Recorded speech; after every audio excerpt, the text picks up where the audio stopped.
Hello everyone, I am Dr. Alok Agarwal and today we will discuss about fuel injection system of course internal combustion engine having course code ME501. So in this lecture, in this video we will be discussing on the fuel injection system of CI engine.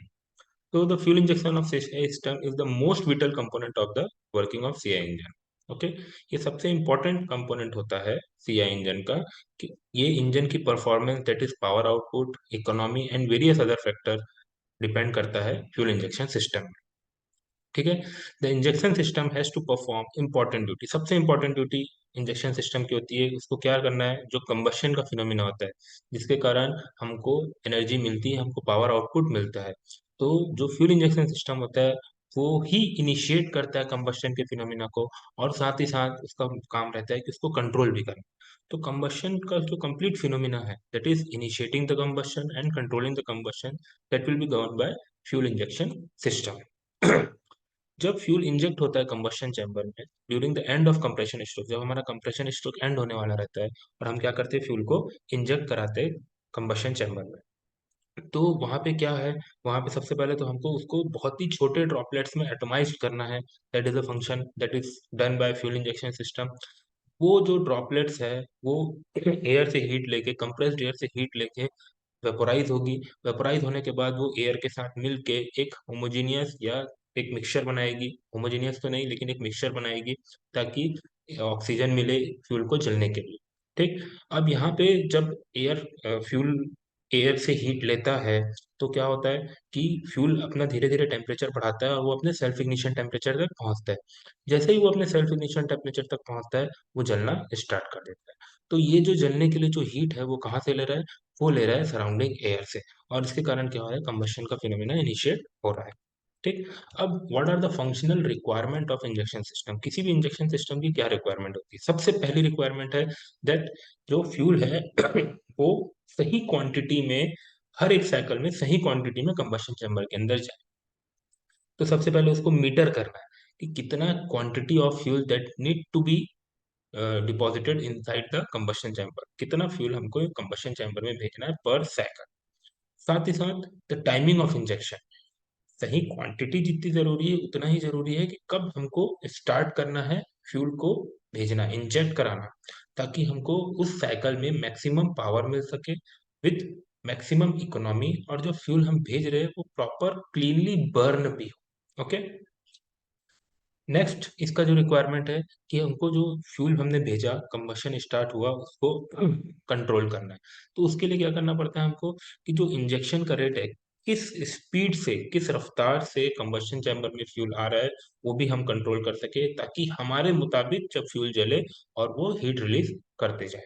ठीक, proper atomisation of fuel is very important function of इस CI engine injection system. ठीक है, तो हमको बहुत छोटे छोटे droplets में उसको इंजेक्ट कराना है ताकि उसका वो जल्द से जल्द जले, क्योंकि जितना बड़ा ड्रॉपलेट रहेगा उसका जलने में उसको ज्यादा समय लगेगा।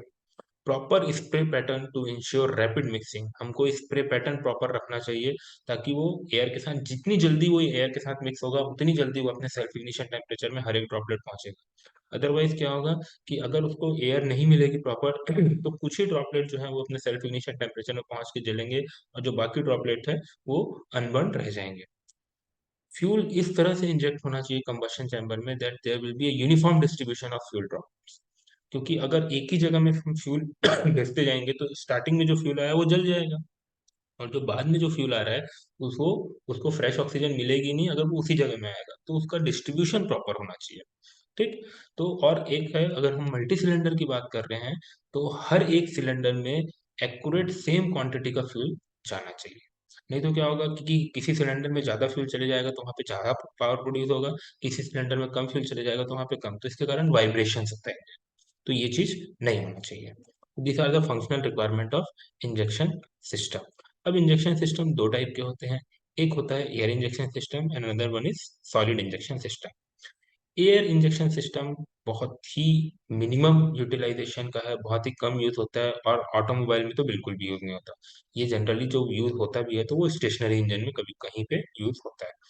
इसका कारण ये है कि जब एयर इंजेक्शन सिस्टम मतलब क्या होता है, सबसे पहले समझ लेते हैं कि हमको फ्यूल को सिलेंडर में भेजने के लिए हमको कंप्रेस्ड एयर की मदद लगेगी। हम एयर को कंप्रेस करके उसके साथ मिला के फ्यूल को भेजेंगे। तो इसके लिए हमको क्या करना पड़ेगा, हमको एयर को बाहर में कंप्रेस करना पड़ेगा, और उसको कंप्रेस करने के लिए भी रिक्वायर अ कंप्रेसर, जो अननेसेसरी क्या होगा, इंजन का वेट बढ़ाएगा और हमारा ब्रेक पावर आउटपुट जो है वो कम होगा, क्योंकि कंप्रेसर को चलाने के लिए भी हमको क्या होगा, एनर्जी इंजन से लेनी पड़ेगी। इसीलिए ये जो एयर इंजेक्शन सिस्टम है, इट इज ऑलमोस्ट ऑब्सोल्यूट, ये अब यूज में नहीं आता है, और इसको हम बोलते हैं सॉलिड एयर इंजेक्शन सिस्टम।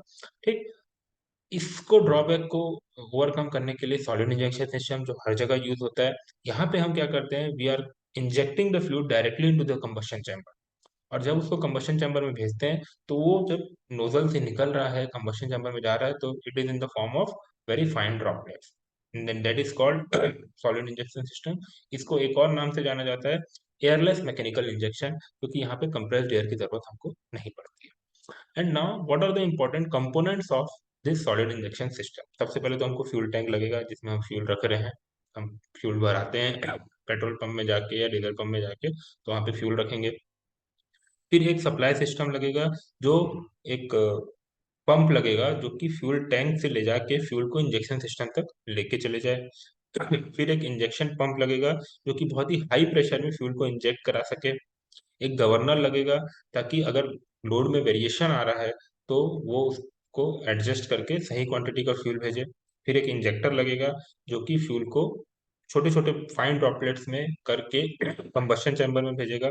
और एक फ्यूल फिल्टर भी लगेगा, ताकि जब फ्यूल टैंक से फ्यूल आ रहा है तो उसमें कोई भी डेब्रीज ना हो, कोई भी डस्ट पार्टिकल ना हो, नहीं तो क्या होगा, अगर वो चले जाएगा तो हो सकता है वो इंजेक्टर को ब्लॉक कर दे, उसके नोजल को ब्लॉक कर दे, क्योंकि बहुत छोटे होल होता है इंजेक्टर में, तो उसको ब्लॉक कर दे। ठीक, या फिर वियर और टीयर हो जाए कंपोनेंट का, क्योंकि अगर वो कंबशन चैम्बर के अंदर आ जाएगा तो फिर वो क्या होगा, रिलेटिव मोशन अगर सिलेंडर और पिस्टन के बीच में फंस गया तो वहां पे वियर होने लगेगा। तो this are the important components. अब इसका अपन लेआउट देख लेते हैं कि क्या होता है। ये हमारा फ्यूल टैंक है, फ्यूल यहाँ पे हमने भरा, ये फ्यूल फीड पंप से ये आया ऊपर की तरफ। एक फ्यूल फिल्टर लगे रहेगा, that fuel filter filters all the small debris present in the fuel. और फिर that fuel goes into main fuel pump which create high pressure fuel. ये जो हाई प्रेशर फ्यूल है वो जाएगा फ्यूल लाइन से इंजेक्टर में, दिस इज अवर इंजेक्टर। और फिर इंजेक्टर से यहाँ पे इंजेक्ट करेगा। अब देखिए यहाँ पे एक डॉटेड एरो बना है, जो भी एक्स्ट्रा फ्यूल है या जो भी फ्यूल यहाँ पे आगे नहीं जा रहा है, वो वापस से रिवर्स होके फ्यूल टैंक में आ जाएगा। इंजेक्टर में भी जितना फ्यूल पहुंचा है, जरूरी नहीं कि वो पूरा का पूरा फ्यूल कंबशन चैम्बर में इंजेक्ट हो, कुछ फ्यूल बच जाएगा तो वो वापस से नेक्स्ट साइकिल के लिए अपना फ्यूल टैंक में वापस आ जाएगा। तो this is the layout of fuel injection system in CI engine. यहाँ पे जो प्रेशर क्रिएट होता है, इट इज अराउंड 200 बार्स। इतने हाई प्रेशर में हम फ्यूल को यहाँ पे इंजेक्ट करते हैं। तो this is the general layout of fuel injection, solid fuel injection system of CI engine. Next video में हम देखेंगे how fuel injector works. Thank you.